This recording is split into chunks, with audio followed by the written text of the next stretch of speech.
So the sequel to Twittering Birds came out in Japan. It's called Don't Stay Gold. And I got super excited, guys, because the last one left on such a huge cliffhanger. And I was like, I need to know what happens next. I haven't read the manga. I was like, I'll just watch the series as it comes out, you know. So when I found out it came out in Japan, I was like, I'm going to watch it ahead of time if I can, you know, get a hold of it.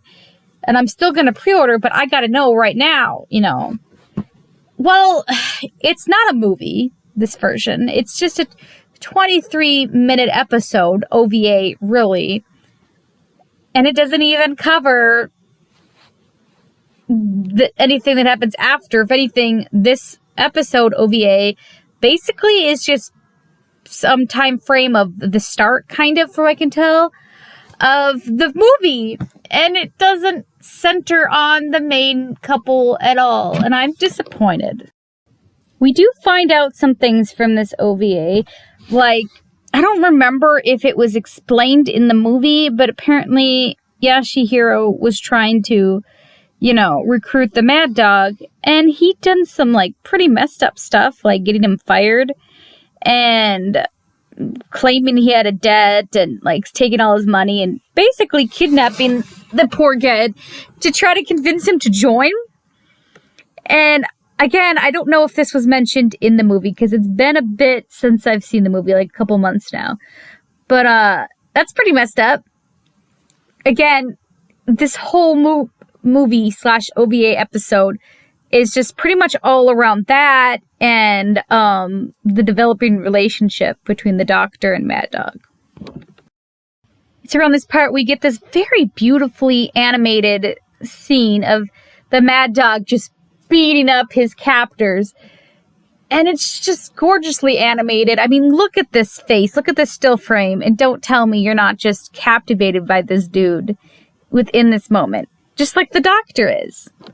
However, not every scene is beautifully animated. I feel like compared to the first one, the animation at times has a huge downgrade. I don't know if they like rushed it or what happened, but there's just weird scenes occasionally where you got weird faces, like here. Or even right here. I can kind of excuse this one. I mean, I guess? I don't know. It just seems inferior almost. I mean, at least they took the time to beautifully draw this guy's abs. There's that at least. The thing is when it's good, it's good. But when it's bad, it's just so mediocre. It's so confusing. I mean, look at this. Look at the detail of his stomach, his chest, compared to his face. I've seen his face drawn better just a scene ago, like a frame or two. It's so confusing.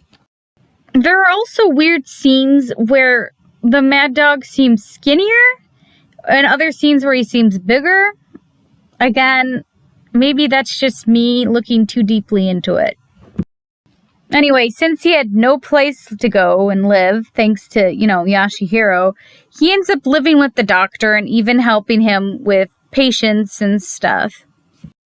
Occasionally, our fave Yakuza man, who last we saw them again, he was shot down. Whatever, though. Anyways, he's still trying to get him to join and is being a bit flirtatious, but I can tell, I don't think he's serious about pursuing him. He's just doing it to just, pee in the Doctor's Wheaties. Because we know that at that time, he still was very much in love with the Doctor. I did like how the OVA showed the development of this relationship, which we really didn't get to see in the movie. So there is that.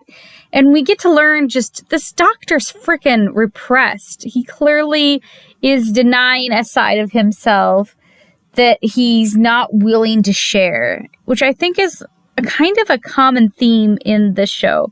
Just like, our Yakuza bodyguard pair, they have their own problems of repression and denying certain aspects. And then we got this pair too, who are having their own little issues as well. Just like the Doctor, he has, a burn mark fetish and a scar fetish, and he's turned on by Mad Dog's, burn mark scars he got from when he was younger. And he seems to be kind of ashamed of it, but he admits it. And Mad Dog doesn't believe him at first, but accepts him for that, doesn't really question, like, whatever, you're just being perverted, whatever. He teases him, but he's not, like, shaming him for it in this way. I don't know, it's so weird to explain. You gotta watch it. And every moment with them and their developing relationship, in my opinion, was kind of nice build. It was sweet. The doctor does try to push him away at some point, but it obviously in the end they get back together, because this was set again at the beginning kind of the movie. In fact, I'm pretty sure the end of the episode OVA was that sex scene that we see in the movie between the two of them. This is for sure the first time they have sex, and the room, the position, the clothes, everything is pretty much the way I remember it being in the movie, so it kind of ends where the movie somewhat still begins. So, I'm still left with unanswered questions. However, I do really like this pair, and I would very much like to see more of them in the third, and I think it's supposed to be the final OVA/movie. As interested as I was in this pair and this couple, there was one thing that just kept kind of taking me out of the moment and just reminded me of something important.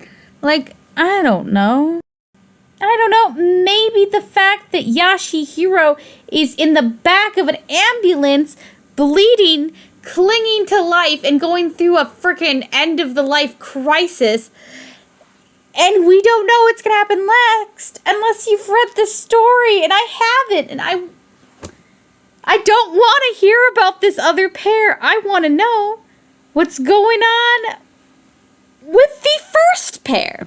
All that aside, it is a very good OVA. I enjoyed it. Even with some of the animation flaws and stuff, definitely worth watching, and I can't wait to pre-order it and add to my collection. Just like I can't wait to find out what's going on with Yashihiro and Domiki. Seriously, I better not have to wait too long for the freaking conclusion, or I am gonna burst. Anyways, let me know down below if you've saw Don't Stay Gold, or if you have and you plan on watching it. Will you be pre-ordering it when it comes up? I know I am, and I'll be letting you guys know when that is up for pre-order, for sure. And I'll be doing a review of the actual physical copy when I get it, whenever that is. Anyways, talk to you guys later. Bye!